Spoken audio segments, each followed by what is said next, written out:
Ontem, o primeiro-ministro do Reino Unido, o Boris Johnson, ele renunciou, né? E a liderança do partido liderou também, por consequência, a liderança do Partido Conservador. Isso por conta de várias coisas que já vinham acontecendo. Sobre esse assunto, nós vamos conversar agora com o maringaense Antônio Saraiva Muniz, ele que mora lá na Inglaterra, é agrônomo, trabalha lá em uma multinacional de fertilizantes.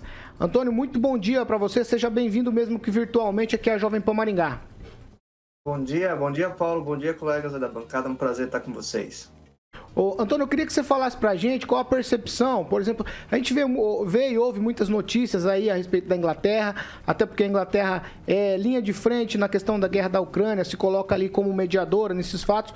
O que aconteceu aí, como aconteceu, como essa crise começou e que culminou aí na saída do Boris Johnson? Se você puder falar pra gente aí sobre todos esses aspectos, a gente fica muito feliz aqui no Brasil por entender e conseguir olhar com o olhar de um brasileiro e maringaense que está por aí.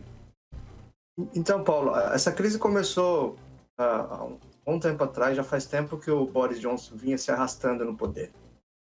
Vocês devem ter ouvido falar e coberto a questão do Partygate, que foi o escândalo que aconteceu ano passado, quando se anunciou que durante o lockdown, que o próprio Boris e o governo tinham determinado que as pessoas ficassem em casa, na sede do governo britânico eles estavam fazendo encontros e festas.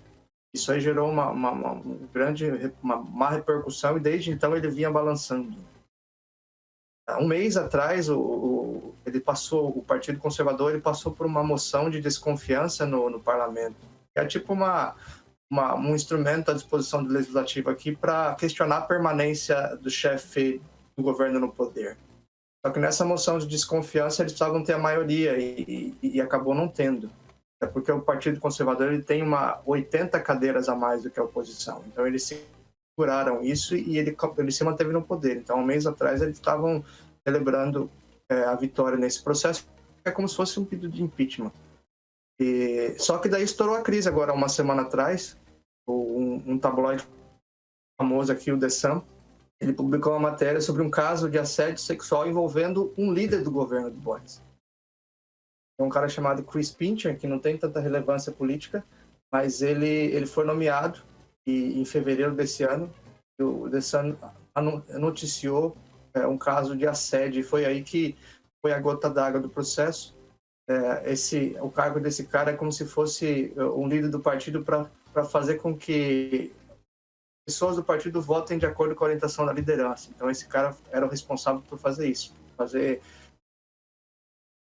todo o contato político para que durante as votações os membros do partido votem de acordo com aquilo que a liderança definir.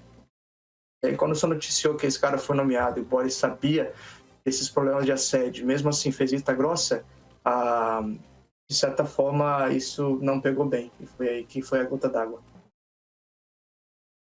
De alguma maneira isso muda, abala muitas estruturas internacionais na questão aí da relação com a Ucrânia, porque o Boris ele tinha aí esse posicionamento, Antônio, e vai mudar alguma coisa? A sociedade aí ficou de alguma maneira preocupada com a saída dele ou não? Comemoraram? Tem os dois lados, né? Tem muita gente que estava esperando isso já. Quando a gente pensa na forma como ele se posicionou frente à guerra, ele foi um dos líderes aqui que deu suporte para a Ucrânia, senão o que foi mais ativo no processo de suportar, de bater de frente contra a Rússia. Então, nesse ponto, eu acho que é uma grande perda. Ele vinha sendo um grande líder nesse sentido. Eu até vi uma notícia hoje aqui na mídia dizendo que, de certa forma, esse processo vai dar um reset, vai zerar, vai ter que começar tudo. Então, em relação a esse ponto, eu acho que não é algo bom. Realmente nessa relação e na forma como o UK vinha suportando a Ucrânia na situação de guerra. Antônio, muito obrigado pela sua participação com a gente aqui nessa manhã de sexta. Manhã aqui no Brasil, né? Aí já um pouco mais tarde. Muito obrigado por você ter participado com a gente aqui na Jovem Pan Maringá. Não, valeu. Aqui ainda são 11h40, então é de manhã também. Tá certo. Obrigado. Bom dia para você também, então. Valeu. Tchau, tchau.